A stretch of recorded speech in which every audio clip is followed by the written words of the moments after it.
What's going on, Alabama football fans? We're setting the over-under today at 5.5. So, Alabama going out into the transfer portal. They've already gotten a couple of guys. Over or under 5.5 transfer portal commits for Alabama. Type O for over or type U for under in the comment section right now.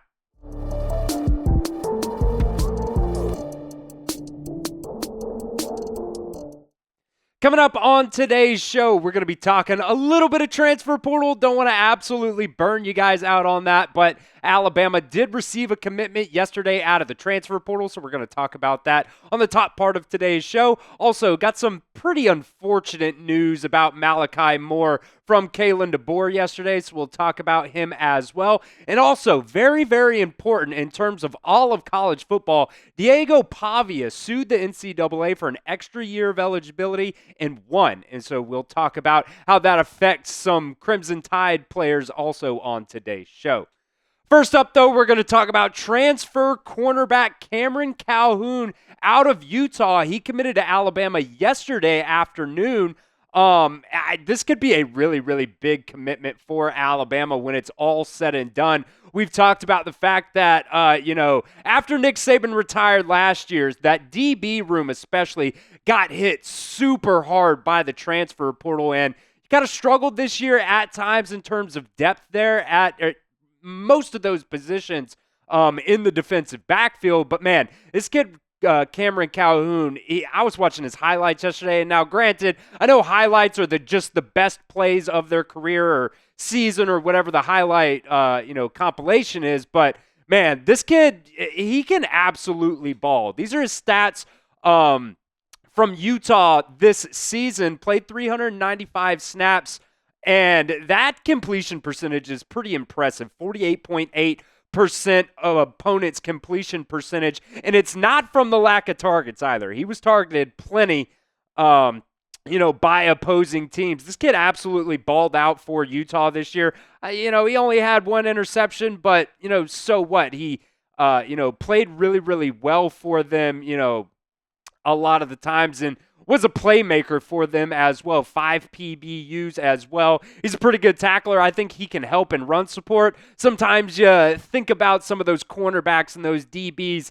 I remember, right now with the Dallas Cowboys, you got Trayvon Diggs. A lot of people talk about him not being a very good tackler. I think this kid right here really brings the energy when it comes to helping in run support. It kind of reminds me in that aspect anyways of a guy like Devontae Smith, who you lost to the transfer portal as well. So I think this is a really, really big pickup for Alabama. And like I said, it only helps your depth at the end of the day. We'll see what happens with Damani Jackson, whether or not he goes off to the NFL draft or not this season. Not really sure what happens there, but really does make me think if they're going after another corner in the transfer portal, they might already know that decision for Damani Jackson. But we're going to have to wait until after the bowl game to, see that. Malachi Moore as well is out of eligibility at that safety spot. So we'll see what happens. There's been some rumors out there. Alabama still does want to go after another safety or two possibly in the transfer portal, but, getting Jalen Mbakwe back as well was really, really big. Really sucks that you lost Devontae Smith, but look, got a lot of confidence in Red Morgan. I thought he flashed at times this year. Deshaun Jones also there at that Husky position. And look, there's also been some reports out there of Zay Mincy possibly tinkering around at that safety spot as well. Obviously, we talked way back during the season. He was also working at safety, some during the season as well. So this defensive back depth chart is really starting to come together, I think, for Alabama. Obviously, you also signed Dejon Lee, 5-star corner out of high school. You got Ivan Taylor, a safety out of the high school ranks. Chuck McDonald as well. Man, I'm super excited about what this kid can bring to the table as well for Alabama. But, man, I think Cam Calhoun is a really, really big pickup for Alabama.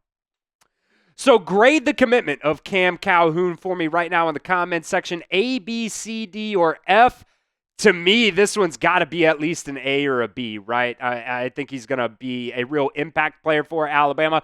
Possibly not next year, but definitely could get there As long as he sticks around here, I think he has 3 more years of eligibility left. It is the pinned comment of today's video, so you guys should know what that means by now. If that ad comes right here on YouTube, that's totally fine. You could ignore it. Get down there in the pinned comment and let me know what you guys think. All right, next up on today's show, we're going to talk about Malachi Moore. Kalen DeBoer telling Alabama media yesterday that Malachi Moore has been suffering from a lingering injury that's been going on a lot of the season, and he will be out for the ReliaQuest Bowl after he got that surgery yesterday. This is a picture right here of Malachi Moore that his mom put out on social media, but this one really does suck, not necessarily in terms of the ReliaQuest Bowl, but just the fact that you wanted to see Malachi Moore one more time, right? Play for the Alabama Crimson Tide. He's been here for 5 years now, got that extra year of eligibility because of that COVID season, and man, he's been just a real leader for Alabama. Remember back to that freshman season, I think we were all super impressed from Malachi Moore. And then in his sophomore year, kind of had a little bit of a setback, didn't play as much, but still got a little bit of playing time. And then the last couple of years has just really taken the bull by the horns and been a real leader for Alabama. Had his ups and downs this year. You go back to that Vanderbilt game, threw a little bit of a hissy fit at the end of the game. But, man, this is a guy that really, brought a lot of guys together this year after Nick Saban retired. He was voted a team captain this year as well. Remember back, they put that video out of, him saying if they ain't wearing crimson, and then they cut it off. But you guys probably know what he said after that. Look, this kid just bleeds crimson through and through. So really sucks that the Iron Bowl was the last game for Malachi Moore. But look, he's going to be a member of the Crimson Tide team for life. And these are the kinds of players that you really want on your team at the end of the day. In this world of the college football transfer portal, guys leaving after 2 or 3 seasons, after that sophomore season, he definitely could have left into the transfer portal, if that was going on like right now anyways, if he was going into his sophomore season right now. So I really appreciate everything that Malachi Moore has brought to the table for Alabama. I appreciate the fact that he stuck around after Nick Saban retired and really helped this team come together this year. So go ahead and show your support in the comment section for Malachi Moore. Type TY13 for thank you 13 in the comment section of today's show. All right, also want to give a shout out to our sponsor today. That is Game Time. Game Time is focused on togetherness this holiday season. That means when you bring people together at live events, the experience is just that much better, and it is the perfect gift for the holiday seasons. Game Time has a new feature now called Game Time Picks that makes getting tickets to see whatever live event you want to see even easier. Game Time Picks just filters out all the fluff to show you only the incredible deals on great seats so you don't have to waste time searching through thousands of tickets. If you want to go see Alabama basketball, if you want to go to the ReliaQuest Bowl, hell, if you want to go see Georgia Tech versus Vandy last minute in Birmingham, you can do that as well because prices on the Game Time app actually go down the closer you get to the start of the event. So if you're in Birmingham and just last minute, heck, I want to go see a football game in person, you can go get tickets to that game on Game Time. You can take the guesswork out of buying tickets with Game Time. Just download the Game Time app today, create an account, and redeem promo code CHATSPORTS for $20 off your first purchase. Terms do apply, but again, create an account and redeem promo code CHATSPORTS. That's CHATSPORTS for $20 off your first purchase. That link will be in the comments section and the description of today's show. So download Game Time today. Because what time is it? It's game time. All right, next up on today's show, we're going to talk about Diego Pavia suing the NCAA, and he won because it seems right now that the NCAA has just absolutely no power over anything. We've seen what's happened with the transfer portal. They can't enforce any kind of tampering rules or anything like that. Now, Diego Pavia, he started off his career in JUCO for a couple of seasons, then moved to New Mexico State, and then transferred to Vanderbilt. So the way, it's kind of worked out in the past is those years of that you play in JUCO counted towards your eligibility getting burned. So what Diego Pavia did, he wanted an extra year of eligibility at Vanderbilt, so he sued the NCAA for an extra year, and he ended up winning. This was the NCAA bylaw that kind of got overturned, I guess you could call it. This is what the bylaw says. 12.02.6, intercollegiate competition is considered to have occurred when a student athlete in either a 2-year or a 4-year collegiate institution does any of the following. And I kind of paraphrase this right here just to make it a little bit easier, so I hope I did a decent job at that.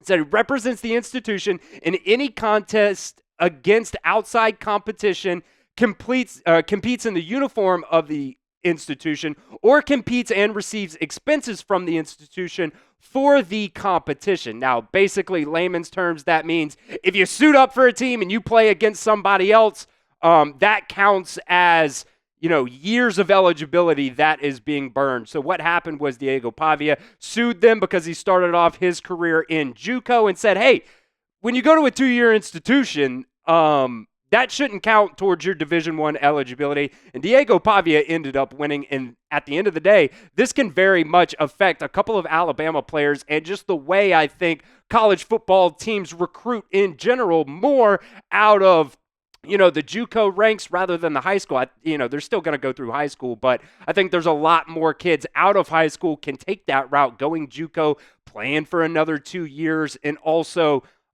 just getting better at the end of the day and just extend their chances to go off and play for an eventual Division I school. So what do you guys think? Is this good for college football? I personally think it is, but, with things like this, there's always some unintended consequences. So there could be something that I'm not thinking of, but I definitely do think this is very, very good for college football just as a whole. So what do you guys think? Type Y for yes or N for no in the comments section of today's show.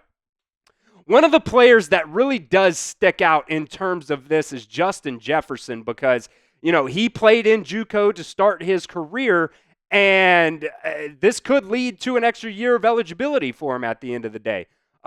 He's one of your main linebackers this year. He was initially out of eligibility, so we're going to have to see what happens. I'm sure there's going to be a lot more come from this, but this would be a really big pickup as well for Alabama because of that, case that went down with Diego Pavia in the NCAA, because you got Justin Jefferson. He was going to be out of eligibility and be forced to go off to the NFL draft. You're probably also going to lose Jahad Campbell to the NFL draft. I think that one's pretty much a given.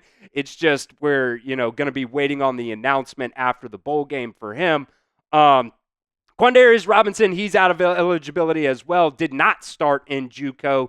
Look, this is really big for your linebacker depth at the end of the day because there was, the kid from Colorado who Alabama was bringing in out of the transfer portal for a visit. And you got Jeremiah Alexander. We're going to have to see what happens with Deontay Lawson in that injury. But, man, if you can keep Justin Jefferson as a linebacker for you, that would be a massive pickup, and it would be a really, really big deal for Alabama. There's also a couple other players here that Alabama is getting in their 2025 recruiting class that this could affect as well. Steve Mbamua, of course, he started off, he committed to Alabama in that 2024 recruiting class, but we've talked about this plenty. Had to go to JUCO to get that credit for his English class. You also have Cavante Henry. This is going to be an interesting one as well because he started off his career at Oklahoma, took a redshirt season that first year at Oklahoma, then went the JUCO route, now is committed to Alabama in that 2025 class. So it's going to be very interesting.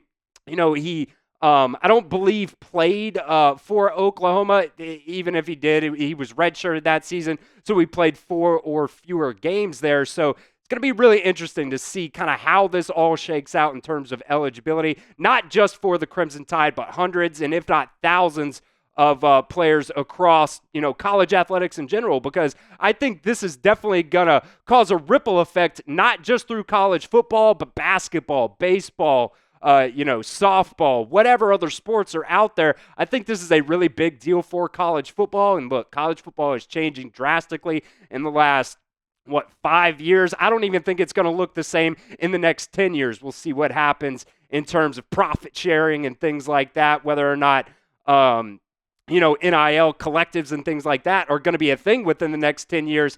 Look, college football is changing, but in a lot of ways, probably for the worst. But I do definitely think this is a very positive change for college football. At the end of the day, it just helps out the athletes, something that the NCAA has not wanted to do for a long time. Make sure you guys are subscribed as well right here to the Alabama Football Report. We're only 16 subscribers away from hitting that 22.5 thousand subscriber mark. We're going to be live for Alabama's bowl game here coming up in a couple of weeks. And, of course, we've got all the transfer portal news and rumors for you guys as well. So do not miss out. Stay up to date on all Alabama football news and rumors. Make sure you guys are subscribed. That's youtube.com/@RollTideTV.